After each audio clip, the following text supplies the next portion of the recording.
Perkembangan teori gerakan sosial itu seperti sebuah percakapan, ya, atau seperti sebuah dialog, ya. Jadi kehadiran sebuah teori itu karena respon terhadap teori-teori sebelumnya, gitu. Atau sebagai dia bisa kritik, dia bisa menjadi antitesa atau dari sintesa dari beberapa teori sebelumnya. Perkembangan teori-teori sosial itu seperti itu, ya. Jadi demikian halnya dengan teori gerakan sosial. Nah, pada saat kita membahas tentang teori gerakan sosial baru, sebenarnya teori ini hadir juga sebagai respon atau sebagai kritik terhadap gerakan sosial yang muncul sebelumnya. Baik itu gerakan sosial lama, terutama teori dominasi kelas, maupun teori-teori yang dikembangkan dengan mengacu pada pendekatan tindakan rasional atau rational action theory, ya, yang kita bahas pada saat kita mendiskusikan teori mobilisasi sumber daya dan teori proses politik. Jadi gerakan sosial baru adalah respon dan kritik atas teori-teori sosial sebelumnya itu. Ya. Nah, kesempatan ini saya gunakan untuk mengantarkan, ya, terhadap teori gerakan sosial baru. Baru pada pertemuan berikutnya kita akan bahas teori gerakan sosial baru, variannya, ya, menurut Jürgen Habermas, kemudian Alan Turing dan Alberto Melucci. Nah, seperti yang saya sampaikan tadi, bahwa teori gerakan sosial baru, dia melakukan kritik terhadap teori gerakan sosial lama yang mengkonsepkan atau yang mendefinisikan gerakan sosial itu adalah wujud perjuangan kelas. Dia mengkritik itu, ya. Kenapa?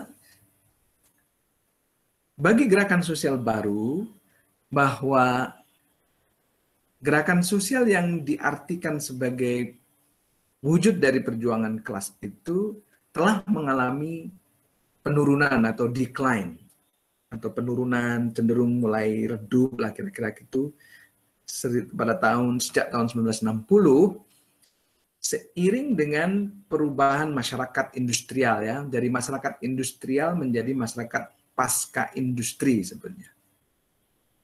Jadi kira-kira kalau gerakan sosial berbasis kelas itu atau gerakan buruh seperti yang diteorisasikan oleh gerakan sosial lama, itu terjadi di dalam masyarakat industrial. Nah, bagi gerakan sosial baru ini sudah berubah masyarakatnya, ya. Jadi tidak seperti yang dibayangkan oleh teori gerakan sosial lama, ya.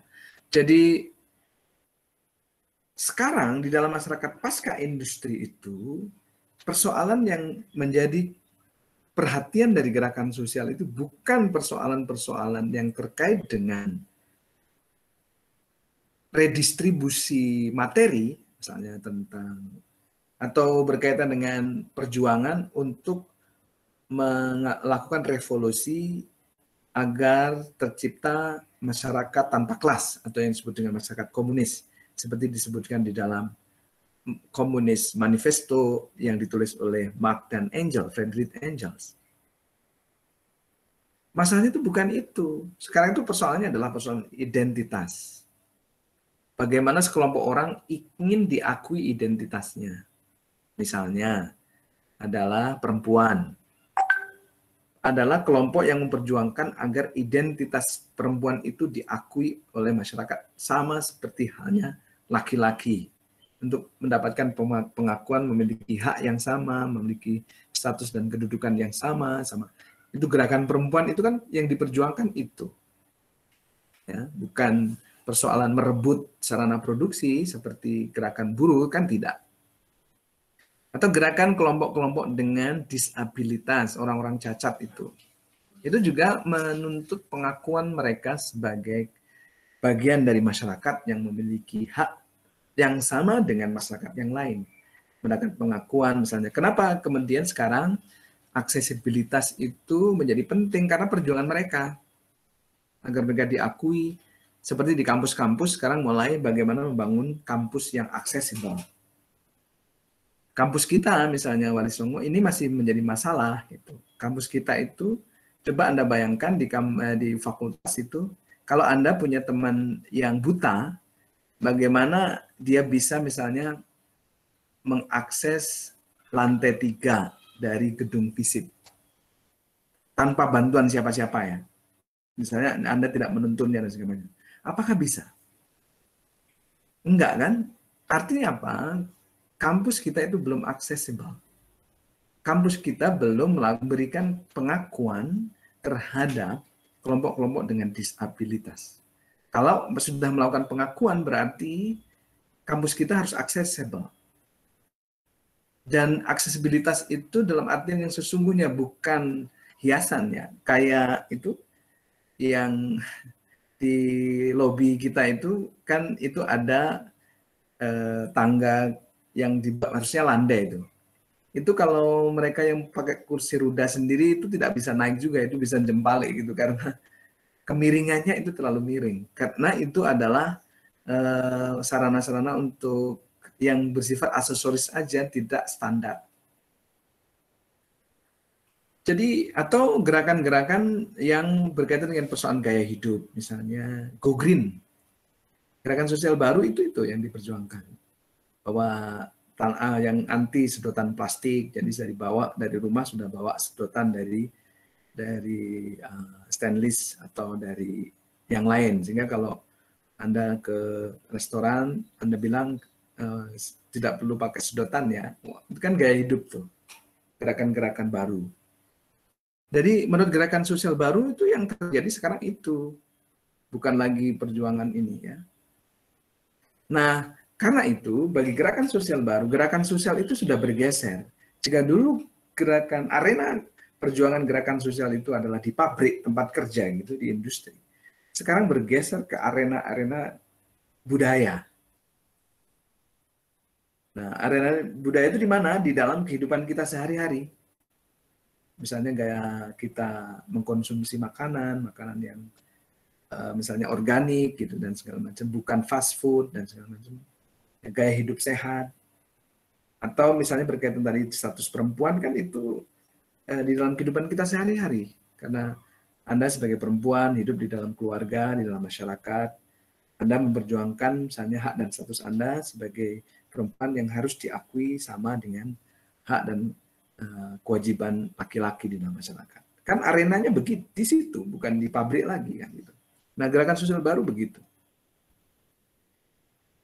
Nah, selain itu, selain mengkritik ke gerakan sosial lama, gerakan sosial baru itu juga mengkritik gerakan sosial yang mendasarkannya pada teori tindakan rasional, teori sosial mobilisasi sumber daya, dan teori proses politik. Itu adalah dua teori yang menggunakan argumentasi atau menggunakan berpijak pada teori tindakan rasional. Ya, yang misalnya melihat bahwa gerakan sosial itu adalah aksi kolektif dan rasional memperjuangkan kepentingan bersama untuk menuntut negara atau institusi politik. Itu kan gerakan mobilisasi sumber daya dan proses politik kan itu. Memaknai gerakan sosial sebagai gerakan kolektif yang rasional, yang memperjuangkan kepentingan bersama, collective interest. Gerakannya adalah menuntut negara dan institusi politik. Nah, bagi gerakan sosial baru itu bukanlah gerakan sosial itu tidak melulu berkaitan dengan gerakan kelompok yang dilakukan secara rasional untuk memperjuangkan kepentingan kelompok dengan menuntut negara dan institusi politik, tetapi gerakan sosial baru itu yang dilakukannya tadi itu melakukan pembentukan identitas kelompok seperti kelompok perempuan, kelompok dengan disabilitas, dan kelompok-kelompok lain yang menunjukkan bahwa konflik yang sebenarnya itu terjadi di ranah kultural gitu, di ranah budaya, yang bukan lagi konflik antara buruh dan majikan atau konflik antara kelompok masyarakat tertentu dengan negara, tapi konflik yang terjadi dalam menurut pandangan gerakan sosial baru itu adalah konflik-konflik kunci itu ada di dalam masyarakat. Jadi misalnya orang dengan disabilitas versus mereka yang dianggap normal, kemudian perempuan versus laki-laki, kemudian kelompok minoritas, misalnya minoritas etnis berhadapan dengan etnis mayoritas gitu. Itu terjadi kan di dalam masyarakat. Oleh sebab itu, bagi gerakan sosial baru, arena perjuangan gerakan sosial itu bergeser dari perjuangan politik menjadi perjuangan budaya. Ini menurut teori gerakan sosial baru. Nah, ini apa saja sih kritik gerakan sosial baru terhadap gerakan sosial lama? Ya, ini pertama ya, yang Marx sama Engels kan mengandaikan bahwa di dalam masyarakat yang terbagi menjadi kelompok burjuis dan kelompok proletar atau kelompok buruh itu, dia berpotensi melahirkan gerakan sosial berbasis kelas kan gitu. Karena menurut dia orang yang berada dalam satu kelas sosial itu mudah diorganisir, mudah membangun solidaritas, dan mudah untuk melahirkan kesadaran kelas. Menurut gerakan sosial baru, menjadi bagian dari sebuah kelas atau menjadi bagian dari kelas buruh itu tidak serta-merta menumbuhkan kesadaran kelas dan juga tidak serta-merta melahirkan hasrat untuk melakukan revolusi seperti yang dibayangkan oleh Karl Marx dan Friedrich Engels. Buktinya apa? Aksi buruh banyak memang yang turun ke jalan waktu Omnibus Law kemarin. Tapi apakah semua buruh? Enggak juga. Maka kalau ada aktivis buruh itu kalau mau aksi dan melewati pabrik-pabrik, dia akan berhenti di pabrik itu, menggedor pintu gerbang, dan meneriakin buruh-buruh yang masih bekerja di dalam untuk kemudian keluar dan ikut aksi.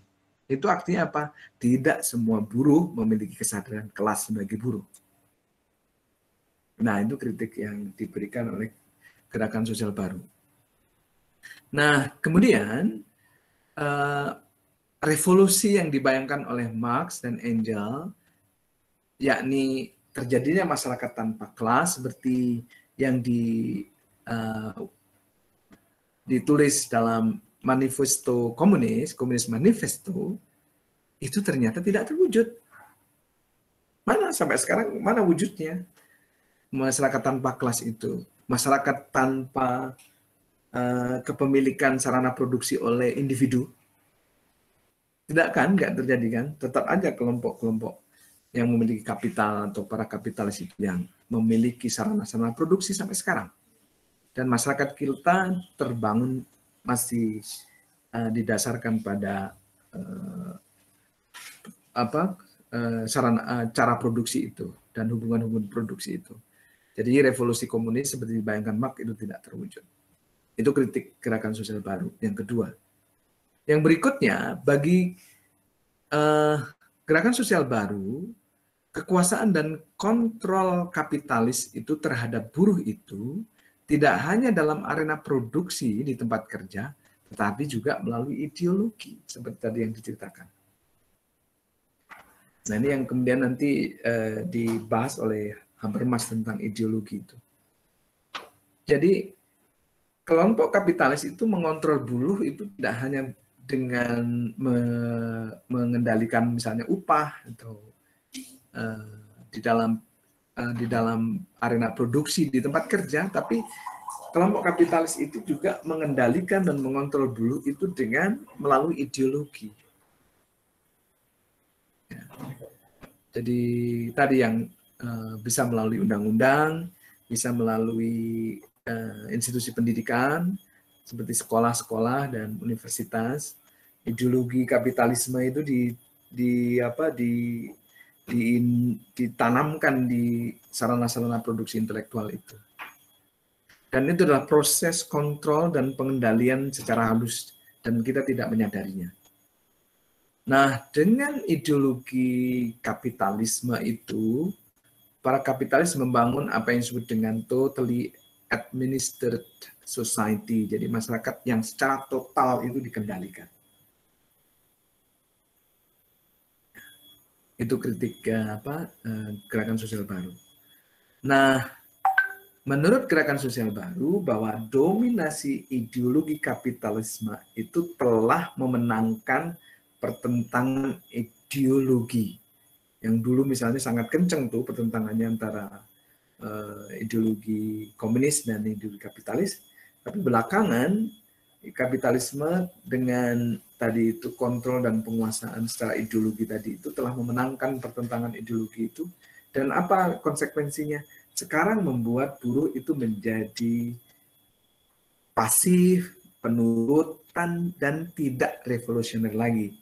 Maka bagi gerakan sosial baru sejak tahun 1970 itu, gerakan sosial berbasis kelas itu sudah kehilangan apa yang disebut dengan daya ledaknya.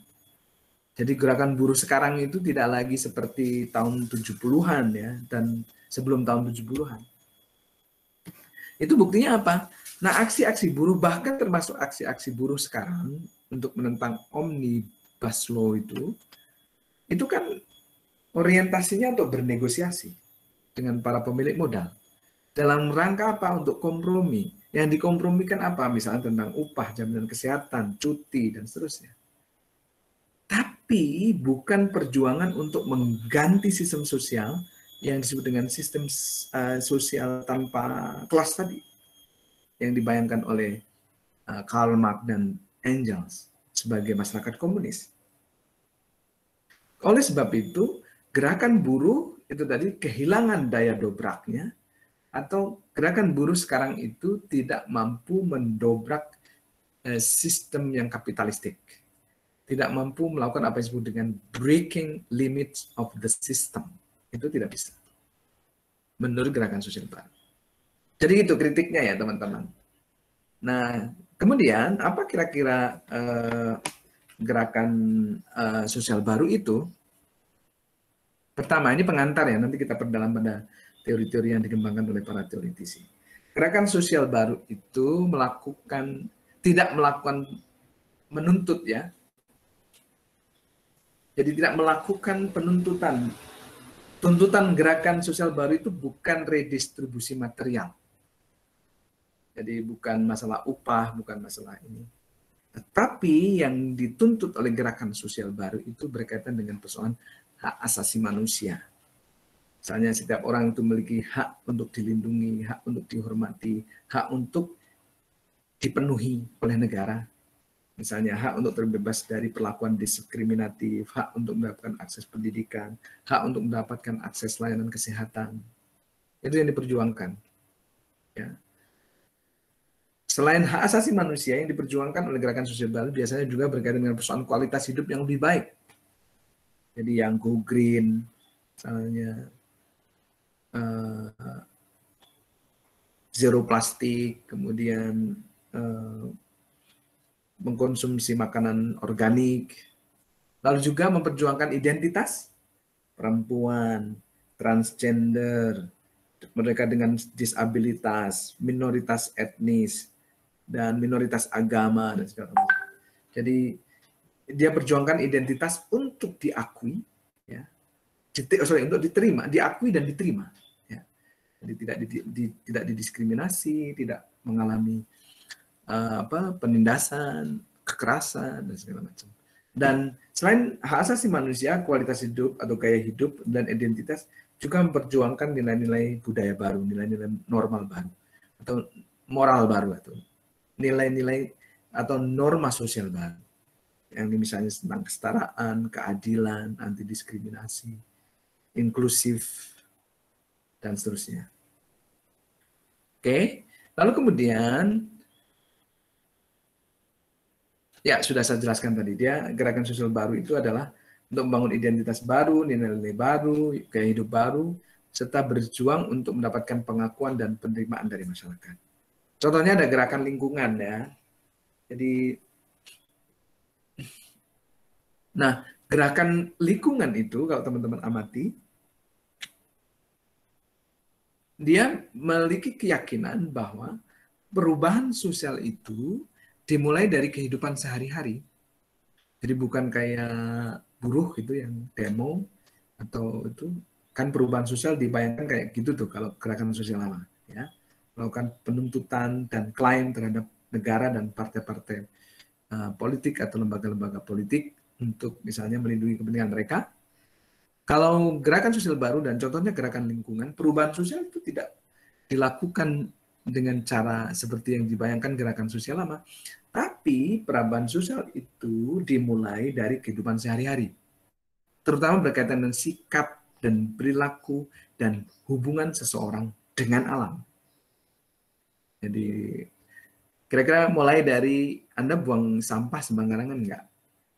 Anda menggunakan produk-produk yang semuanya serba plastik enggak? Anda dan segala macam ya. Anda mematikan listrik kalau listrik itu tidak digunakan enggak gitu. Jadi perubahan sosial dimulai dari situ. Anda menggunakan gadget dengan durasi waktu yang lama enggak, durable enggak? Atau setiap kali ada gadget baru Anda jual dan Anda ganti. Sehingga kemudian Anda misalnya dalam 1 tahun itu bisa mengganti gadget berapa kali karena mengikuti tren misalnya. Itu sangat tidak ramah lingkungan karena Anda akan meningkatkan apa yang disebut dengan electronic waste atau sampah elektronik. Karena Anda hanya menggunakan handphone saat ada model baru, Anda menggantinya dan seterusnya. Jadi gerakan sosial baru itu perubahan-perubahan itu dimulai dari kehidupan kita sehari-hari terkait dengan sikap dan perilaku kita, tidak seperti yang dibayangkan oleh gerakan sosial lama melakukan demo dan apa. Nah, target utama gerakan sosial baru dengan demikian bukan negara dan lembaga-lembaga politik, tetapi perubahan-perubahan targetnya adalah perubahan-perubahan personal yang dulu dianggap sebagai masalah privat. Jadi misalnya Anda gerakan teman-teman kelompok disable misalnya, atau mereka yang memiliki kecacatan misalnya, untuk merubah cara pandang mereka sendiri, kelompok mereka sendiri, juga merubah pandangan masyarakat. Contohnya adalah merubah kata, dulu kita menyebutnya orang cacat, sekarang diganti menjadi disable, bahkan ada yang menggantinya dengan difabel. Orang-orang dengan kemampuan yang berbeda.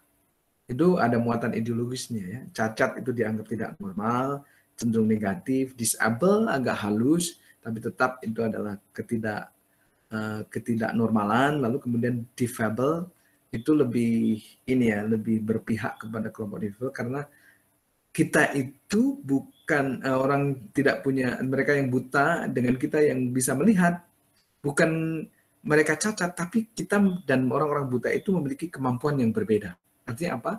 Ada yang keahlian dimiliki oleh mereka yang buta, yang tidak kita miliki keahlian itu. Jadi yang dia hanya perbedaan kemampuan aja. Kayak gitu ya. Lalu kemudian berikutnya adalah struktur organisasinya. Kalau gerakan sosial lama kan organisasi buruh itu kan hierarkis tuh. Ada koordinator nasional, ada daerah, cabang, ranting, dan seterusnya. Tapi organisasi gerakan sosial baru dia tidak hierarkis, dia tidak formal atau non formal, dan dia berbentuk jaringan dan pemimpinnya itu banyak. Tidak ada figur-figur utama. Itu karakteristik struktur organisasi gerakan sosial baru. Nah, selain itu juga, karena gerakan sosial baru itu adalah berbentuk jaringan, maka dia nggak ada kantornya, misalnya gedung yang kelihatan. Misalnya ada gedung, kantor, gerakan untuk zero plastik, nggak ada kan? Tapi karena dia gerakan-gerakan itu melebur di dalam kehidupan masyarakat dan menjadi bagian dari kehidupan sehari-hari, maka dia invisible dan tersembunyi. Kamu cari sekretariatnya itu ya tidak selalu ada. Gitu. Kalau begitu, sebenarnya apa sih yang baru dari gerakan sosial baru itu? Yang pertama adalah politik. Jadi dulu gerakan sosial lama yang diperjuangkan adalah yang berkaitan dengan redistribusi material. Gerakan sosial baru itu post material. Jadi sudah melampaui persoalan materi. Fokusnya adalah masalah non material.